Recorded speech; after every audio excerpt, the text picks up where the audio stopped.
tänu Jeesus. Aeg on napp, ma teen hästi lühidalt nüüd.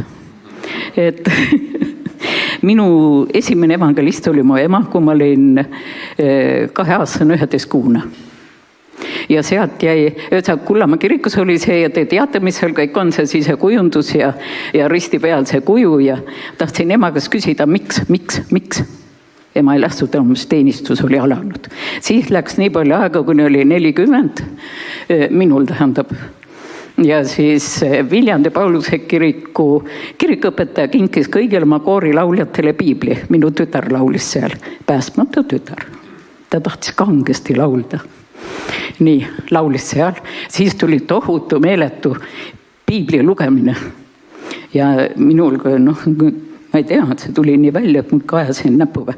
Näe, Jeesus ütleb nii. Jeesus tegi nii. Kogu ma näpuga käisin mööda teksti. Nii, hea küll. Siis see oli nüüd 91, 28 august, kui me saime, siis mina ja lapsed saime kõik päästetud, pühavaimuga ristitud. Nii. Siis tuli 92. Ja ma haigestusin mingisse väga ränk rünnakul ja kogu aeg kurat tampis pähe vähk. Nii kui see mõte tuli vähk, nii minu suu ütles, ma olen terveks saanud Jeesuse vermete läbi. Jah. Nii kui see mõte tuli, nii suu ütles. Ja mõte tuli, suu ütles. 3 kuud ma rabelesin sellega. See oli maadlus. Ja üks pühapäeva hommiku seisan oma riidekapi ees ja mõtlesin jõud üldse kuskil, nii ütleme nii väga pühad, mõtlesin, mis ma nüüd selga panen. Korraga püha vaim nii selgelt ütles, tõsta oma käed, ma tahan sind puhastada. See haigus oli selline, et ühesõnaga ma häbenesin arsti juurde minna, see oli naiste süsteemis. See oli niimoodi, et ma haisesin. Nii kui laip hais oli, ma võin kogu aeg vannitoa vahet käima. Et ma tahan sind puhastada. Ja nii oligi, siis ma kogesin füüsist, et mind valatakse üle. Midagi pealahest ja varbotsteeni käis läbi ja kõik läinud. Kõik läinud, absoluutselt terve.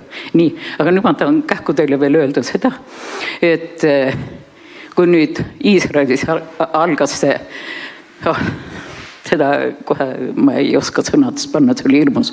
Ja ma sain niisuguse šoki. Ja siis tuli siuke profeteering. Mina olen Iisraeli võidu saamise kindlustus. Teate küll, et mina olen on Jeesus, eks ju. Saite aru, selge.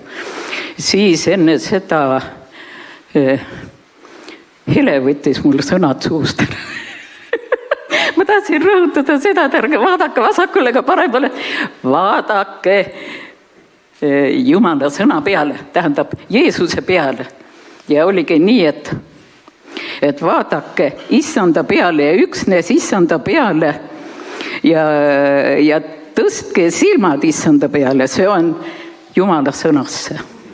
Vaat sellega ma maadlasin päris tükav, ma ei saanud mitte midagi aru. Kus kohad see koht on, kuhu issanda peale peab vaatama. Küll ma vaatasin aknast välja taevasse, küll ma vaatasin siis neid tähtsaid väelisi jutlustajaid.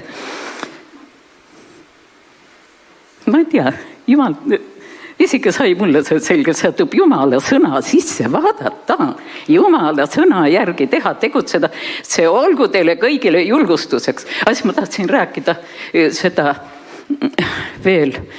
Ma helistasin tütrele, tahtsin täpsustada, ma oleks muidu pikemalt ja ainult sellest rääkid, et tema 5. laps, ta töötas siis nagu Rapla haiglas mingi ta pidi need lamavaid haiget keerama, ma ei tea, midagi niukest.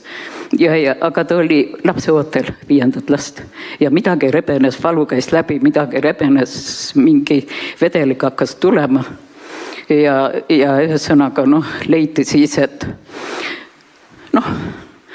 see, ma ei tea, kuidas temalegi öelda, et see, kui ta see lapselaps oli sul, jah. Et ta jää ju.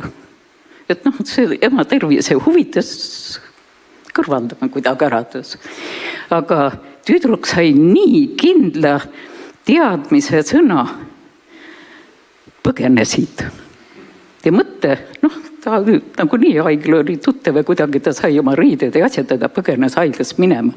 Läks koju muidugi, ta oli juba seda Jeesuset